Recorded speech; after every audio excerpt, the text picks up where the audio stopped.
علماء کرام، عزیز طلباء،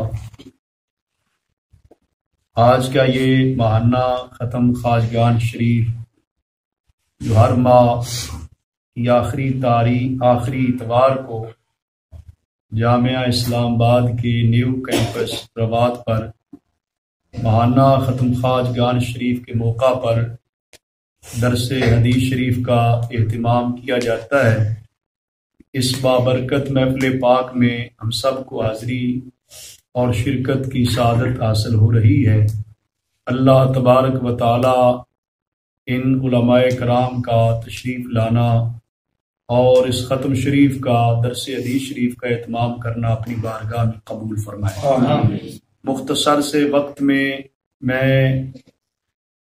نبی کریم صلی اللہ علیہ وسلم کے ارشادات عالیہ کی روشنی میں صرف اس نقطے کو بیان کرنے کی سعادت حاصل کروں گا کہ سب سے بہترین لوگ کون لوگ ہیں، سب سے زیادہ اللہ تعالیٰ کو محبوب اور پیارے کون افراد ہوتے ہیں۔ حدیث شریف میں آتا ہے، حضرت سیدنا ابو ہریرہ رضی اللہ تعالیٰ عنہ روایت کرتے ہیں کہ ایک شخص نبی کریم صلی اللہ علیہ وآلہ وسلم کی بارگاہ میں حاضر ہوا۔ اس نے عرض کیا، یا رسول اللہ صلی اللہ علیہ وسلم، ای الناس احب الی اللہ،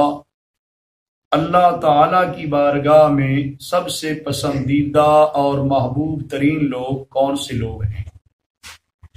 نبی کریم صلی اللہ علیہ وآلہ وسلم نے جواب ارشاد فرمایا، احب الناس الی اللہ انفعہم للناس، اللہ تعالیٰ کی بارگاہ میں سب سے زیادہ پیارے اور محبوب وہ لوگ ہوتے ہیں جو لوگوں کو زیادہ نفع بخش ہوتے ہیں، زیادہ فائدہ پہنچاتے ہیں۔ نبی کریم صلی اللہ علیہ وآلہ وسلم نے اس اپنے فرمان مبارک میں ایک معیار عطا فرما دیا کہ سب سے پسندیدہ ترین لوگ کون ہیں، محبوب ترین کون ہیں، اللہ تعالیٰ کو کون زیادہ پسندیدہ ہیں۔ ویسے تو دنیا میں مختلف معیار ہیں، مختلف لوگ مختلف قسم کے معیار بیان کرتے ہیں، لیکن جو معیار نبی کریم صلی اللہ علیہ وسلم نے بیان فرمایا وہ سب سے اعلیٰ ترین معیار ہے، اس بات کو سمجھنے اور جانچنے کا کہ سب سے زیادہ محبوب اور پیارا رب تعالیٰ کو کون ہے۔ میرے آقا علیہ السلام نے ارشاد فرمایا، انفعہم للناس، جو لوگوں کو زیادہ نفع پہنچاتا ہے، زیادہ خیر اور بھلائی دیتا ہے، فائدہ پہنچاتا ہے، وہ اللہ تعالیٰ کی بارگاہ میں سب سے زیادہ محبوب اور پیارا ہے۔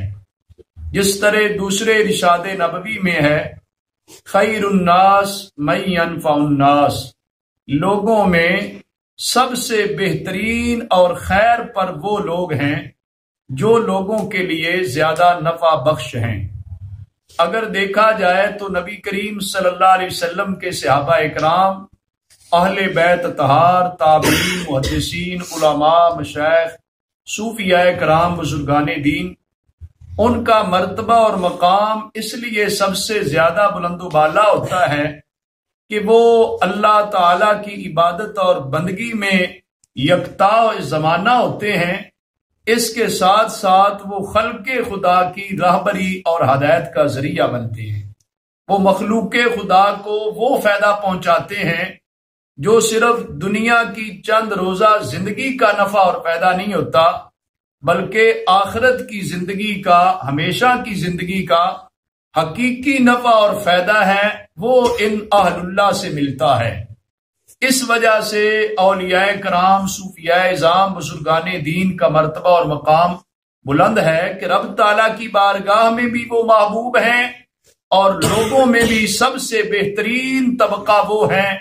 جو دین اسلام کو سمجھ کر اس پر عمل پیرا ہوتے ہیں اور صرف اپنی ہدایت کا اہتمام نہیں کرتے اور انسانیت کی راہبری کا بھی فریضہ سر انجام دیتے ہیں۔ تو نبی کریم صلی اللہ علیہ وآلہ وسلم کے ارشاد مبارک سے ہمیں پتہ چلتا ہے کہ ہمیں بھی پھر رب تعالیٰ کے محبوب بننے کے لیے ضروری ہے کہ ہم ایسا کردار، ایسا عمل دکھائیں جس سے لوگوں کو زیادہ سے زیادہ فیض یاب کر سکیں۔ اللہ تعالیٰ کی حضور دعا ہے کہ رب ذوالجلال مجھے اور آپ سب کو ان افراد میں شامل فرمائے جو خلق خدا کے لیے زیادہ نافع، زیادہ مفید اور زیادہ نفع بخش بنتے ہیں، اور جو اللہ تعالیٰ کی بارگاہ کے محبوب اور پسندیدہ لوگ ہیں، ان کے نقش قدم پہ ہمیں چلنے کی توفیق عطا فرمائے۔